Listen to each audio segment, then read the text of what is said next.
Kasus kekerasan seksual atau pelecehan seksual, pemerkosaan dan lain sebagainya di Kabupaten Bangkalan ini masih minim penanganan. Menurut saya itu masih dikesampingkan. Harusnya kalau memang masih proses, ditetapkannya sebagai DPO bukan pada tanggal 3 Oktober.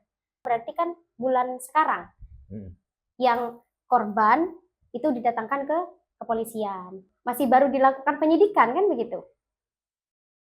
Makanya kenapa kita katakan kasus ini kok bisa didiamkan selama 3 bulan begitu. Anak bangsa harus kita jaga bersama. Dan perempuan itu adalah rahim peradaban dunia. Jadi tolong jangan hancurkan tiang negara kita hanya karena nafsu belaka.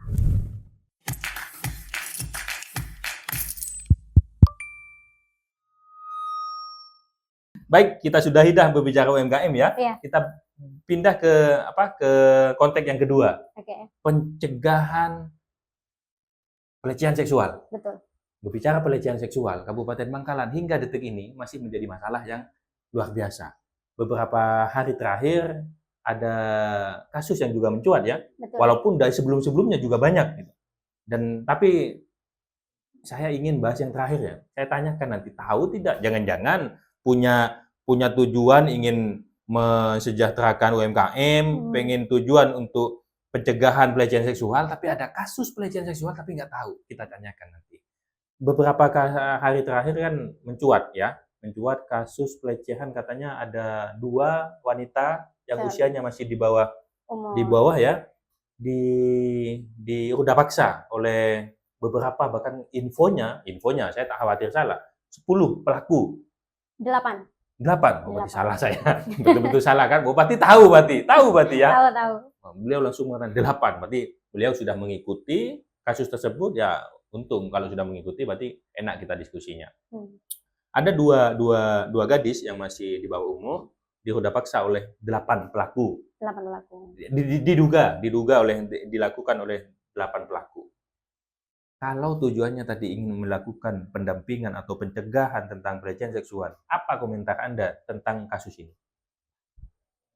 Satu, sebenarnya karena ini terjadi pada anak usia dini, yang kronologinya, kita cerita kronologinya dulu nih.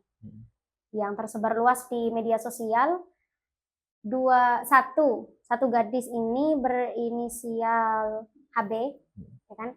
Dia di bawah umur. Kejadiannya itu sekitar jam 22.00 malam ya? Ya, jam 10 malam diiming-imingi beli nasi goreng begitu. Nah, di situ karena tidak datang-datang sama sepupunya yang berinisial FA, disamperin lah bahasanya begitu. Dijemput karena tidak datang-datang, ternyata tidak tahunya sepupunya itu juga mendapatkan nasib yang sama, yang mana inisial HB tadi diperkosa oleh 3 orang, sedangkan sepupunya diperkosa oleh 5 orang. Sepupunya yang nyusul karena nggak balik itu, iya, juga dikerjakan juga? Betul. Oke, lanjut. Sepupunya itu berangkat sama laki-laki. Nah, bisa jadi laki-laki ini yang terlibat dalam gerombolan itu kemudian. Maksudnya sepupu yang kedua ini, iya, pertama diajak beli nasi goreng ya, nggak pulang-pulang, sepupunya berangkat nyusul dengan lelaki. Oh, padahal berangkat dengan lelaki, tapi tetap saja bisa. Iya.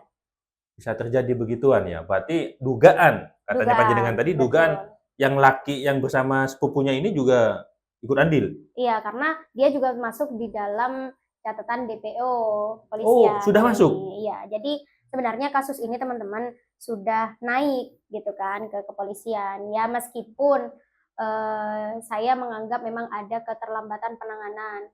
Karena seperti hari ini kasus kekerasan seksual atau pelecehan seksual, pemerkosaan dan lain sebagainya di Kabupaten Bangkalan ini masih minim penanganan. Menurut saya itu masih dikesampingkan begitu. Makanya kenapa bukan hanya di Bangkalan, tapi saya pikir setiap ada kasus kekerasan seksual, tragedinya sama seperti tragedi Gunung Es. Kita lihat itu seperti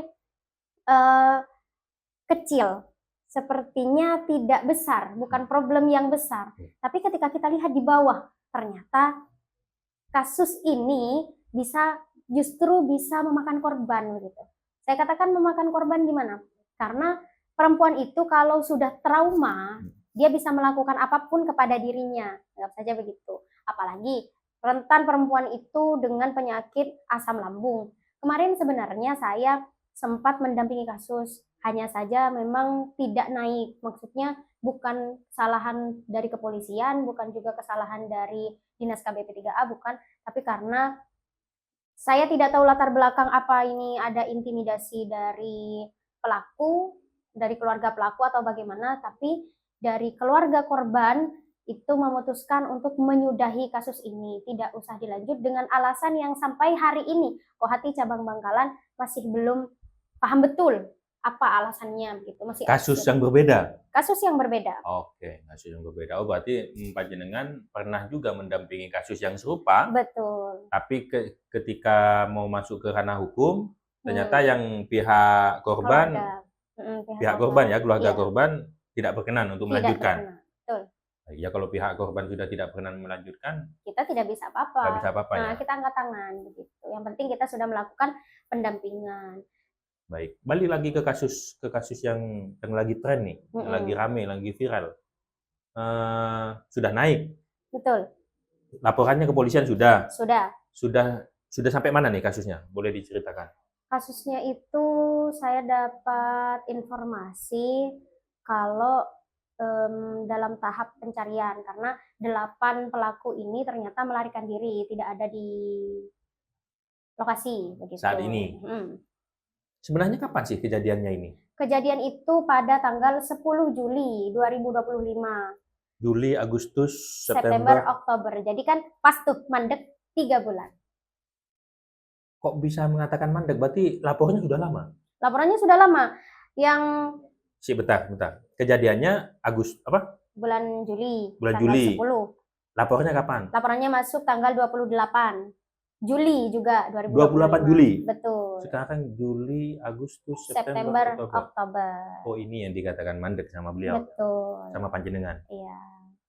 Ya, mungkin masih proses atau gimana?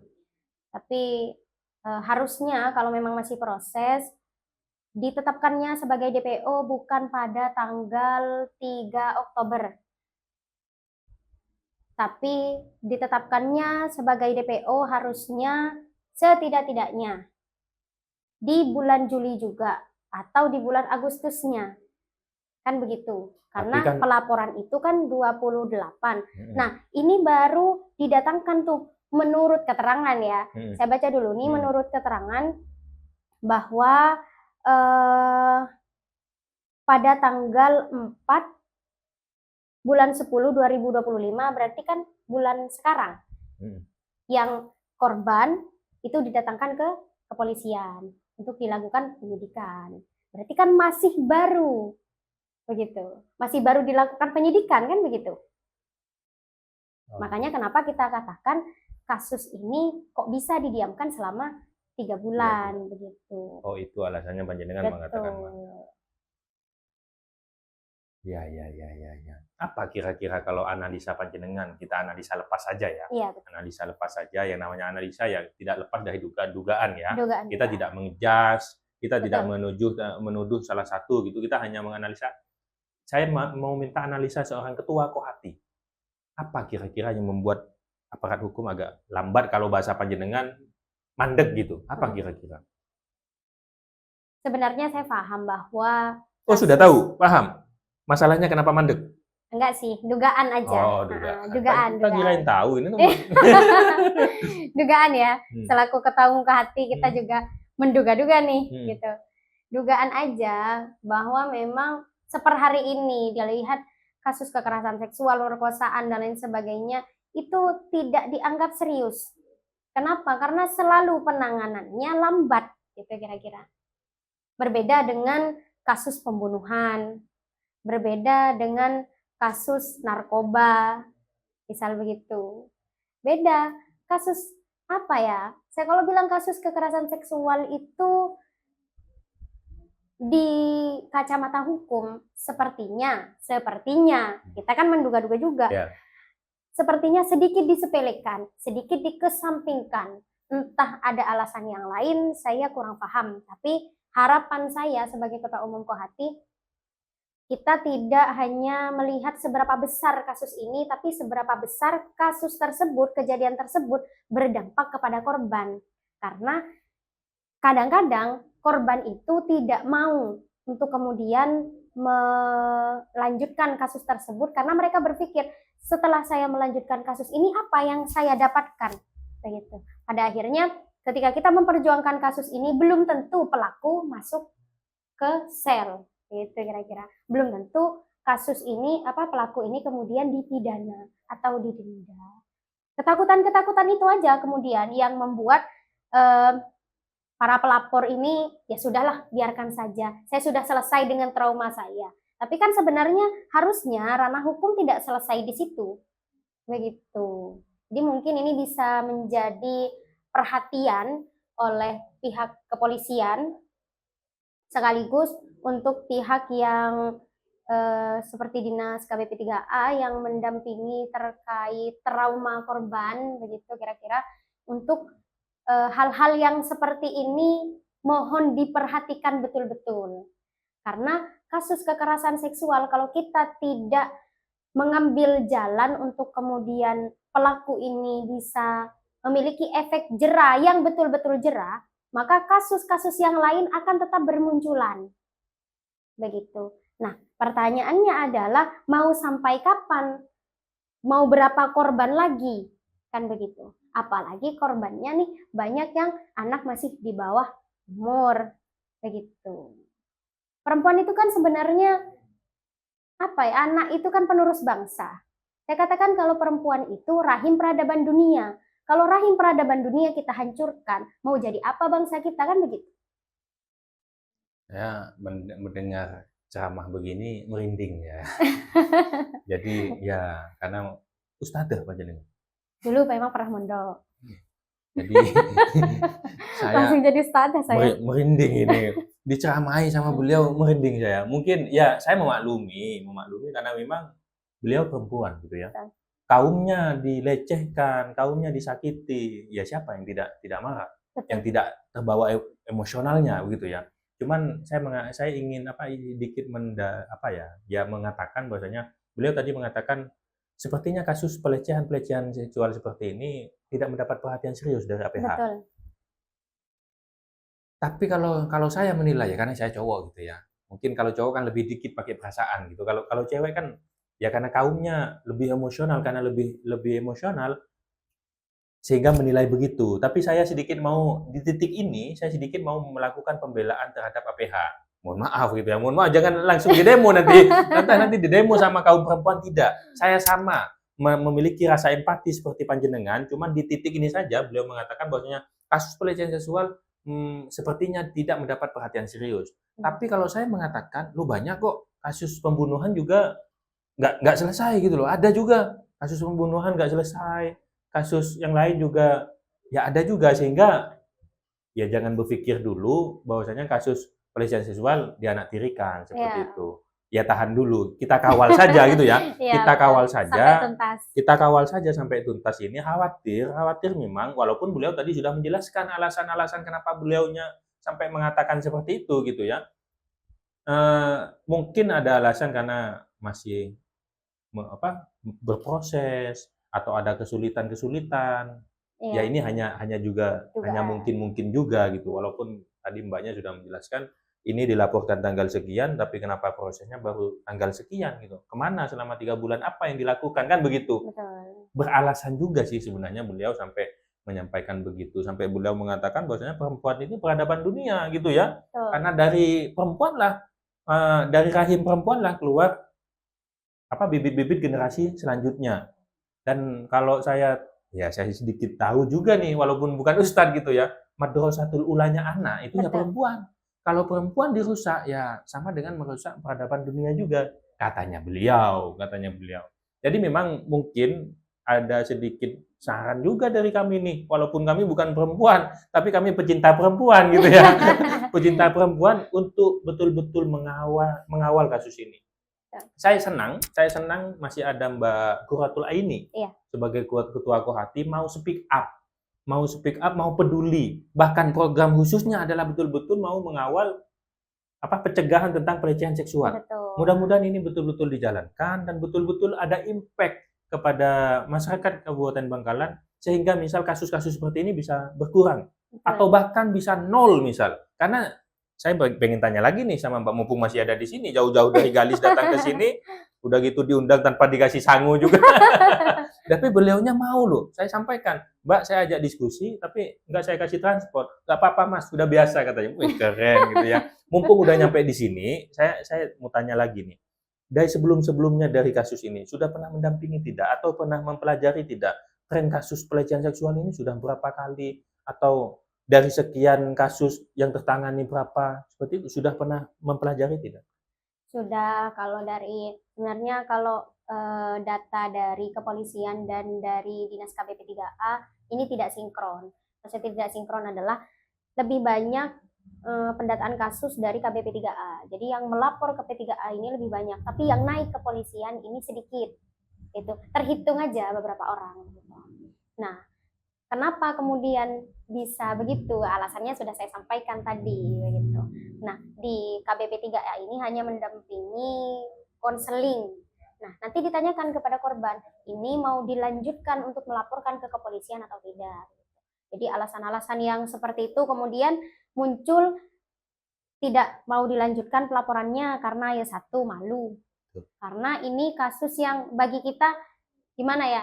Kita kalau udah kena kasus itu sekali, itu akan jadi trauma seumur hidup. Aib gitu ya. Aib, iya. Dan orang akan terus melihat kita dengan cara pandang yang berbeda.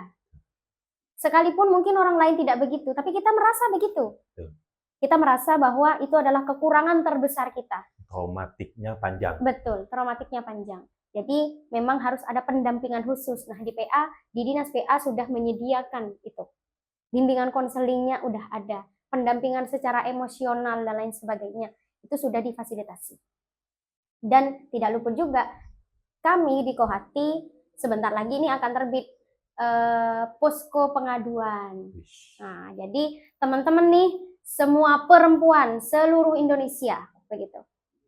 Kita menyediakan posko pengaduan untuk kalian yang merasa punya cerita atau kasus-kasus yang sedemikian rupa atau trauma terkait hal-hal tersebut, kita bisa diskusikan di sana, begitu.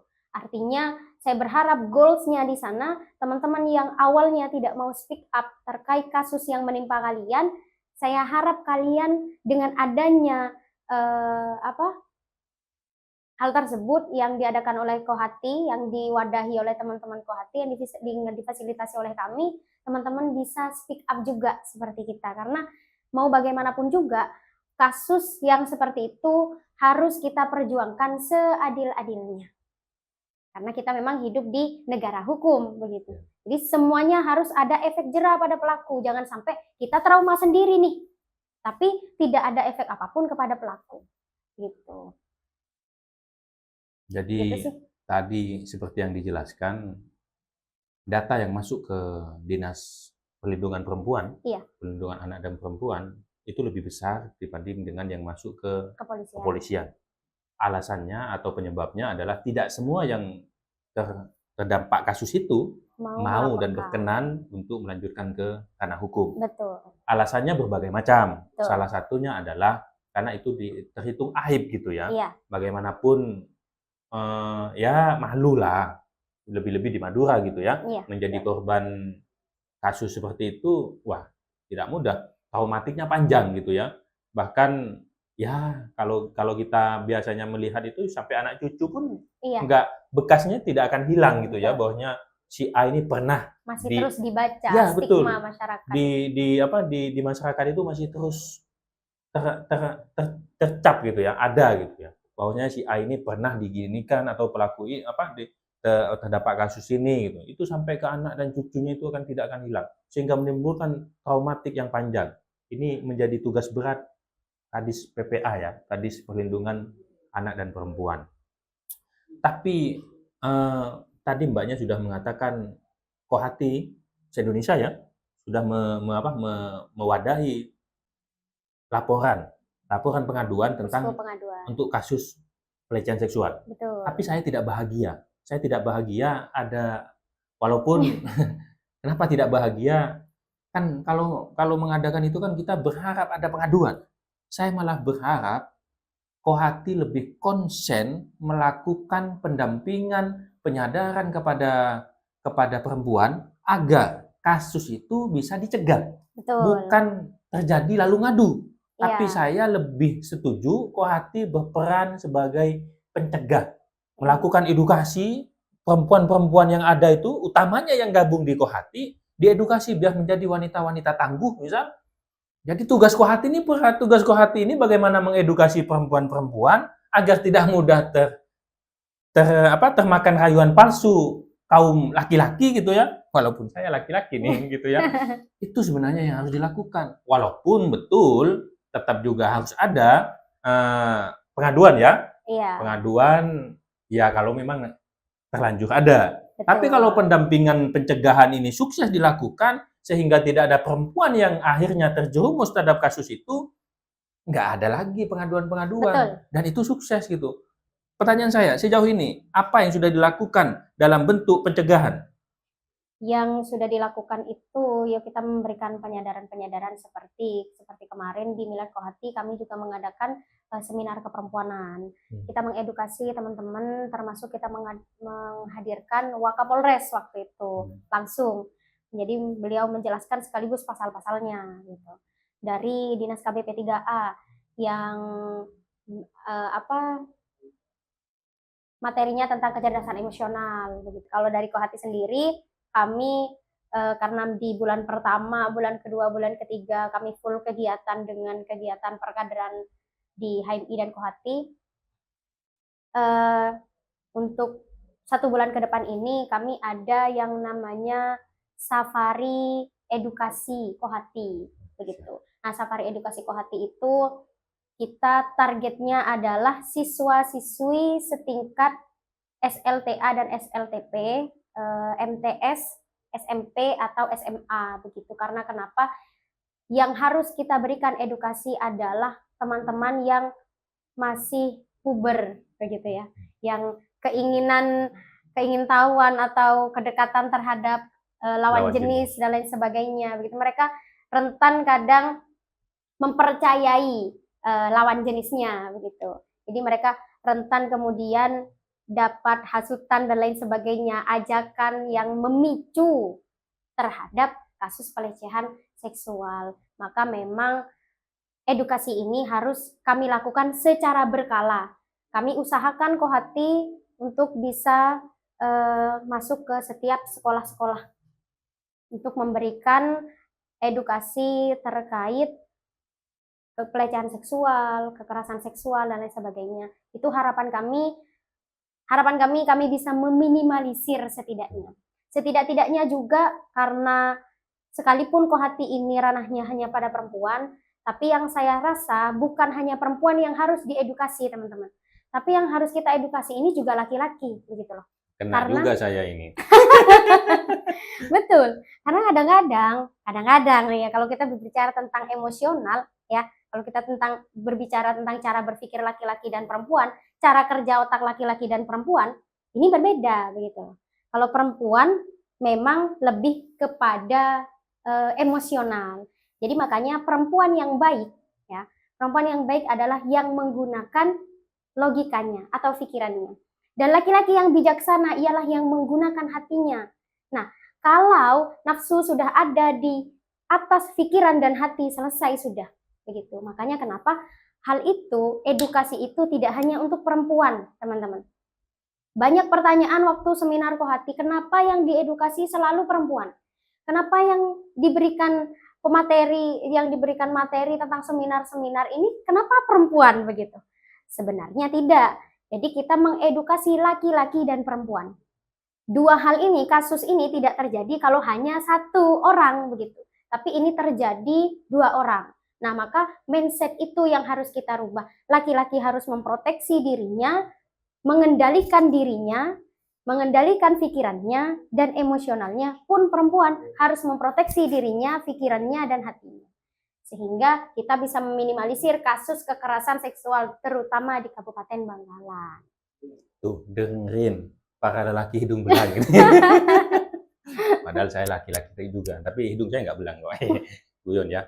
Baik, ternyata luar biasa Mbak Ketua ini, Ketua Kohati ini ternyata sudah melakukan ya, sudah melakukan, sudah merencanakan, sudah punya perhatian bagaimana melakukan pencegahan terhadap kasus penanganan atau pencegahan kasus pelecehan seksual. Tidak hanya pencegahan, beliau juga sudah mengatakan akan ada tempat pengaduan Iya. yang akan menjadi tempat untuk siapapun yang terlanjur menjadi korban untuk mengadu, untuk didampingi, bukan untuk di blow up ya. Iya. Untuk blow up, kita tidak boleh memblow up. Bahkan tadi ya, untungnya beliau hanya sudah tahu tentunya, hanya mengeluarkan inisial kan, tidak Iya, menyebutkan betul. siapa-siapa, tidak ada. Kita tidak boleh memblow up identitas dan lain-lain, apalagi korbannya adalah anak di bawah umur. Kita hanya membahas tentang kasusnya, karena kasus ini butuh dikawal, sampai tuntas. Jangan sampai pelaku yang sudah merenggut harga martabatnya perempuan tadi ini enak saja gitu ya, Iya. tidak mendapatkan hukuman, tidak mendapatkan ya apa yang sudah dilakukan, sedangkan yang perempuan sudah kadung kan begitu. Iya. Jangan hanya karena yang perempuan ini hanya takut bahwa ini aib gitu ya, akhirnya yang pelaku enak-enak saja melenggang begitu dan tidak ada efek jerah. Akhirnya memunculkan korban lagi untuk siapapun pelakunya. Tidak hanya pelaku untuk korban ini. Iya. Pelaku pelecehan seksual siapapun dan dimanapun, mudah-mudahan dengan adanya edukasi ini ya sadarlah dan bertobatlah gitu ya. Panjenengan juga mohon maaf punya ibu, punya saudara, punya keluarga. Bagaimana kalau itu terjadi dengan keluarganya kan begitu. Kita semua berdoa, kita semua berharap kita semua bisa berperilaku yang baik-baik saja. Baik Mbak, tadi kita sudah diskusi banyak hal ya. Kita sudah diskusi banyak hal. Terakhir nih, saya minta closing statement dari Mbak, baik untuk pelaku, baik untuk korban, atau baik siapapun kepada siapapun agar kasus ini tidak terulang kembali. Seperti yang saya sampaikan tadi, sebenarnya closing statement saya cuma satu. Ini dari hati nurani kami, Kohati Cabang Bangkalan. Sebenarnya miris, tapi satu, anak bangsa harus kita jaga bersama. Dan perempuan itu adalah rahim peradaban dunia, jadi tolong jangan hancurkan tiang negara kita hanya karena nafsu belaka. Itu mungkin. Dan satu penegasan dari kami, Kohati Cabang Bangkalan, kami akan mengawal kasus ini sampai tuntas setuntas-tuntasnya. Begitu. Baik, saya suka statement terakhirnya. Akan mengawal kasus ini hingga tuntas. Dan tolong jangan rusak peradaban bangsa. Baik, terima kasih. Assalamualaikum warahmatullahi wabarakatuh.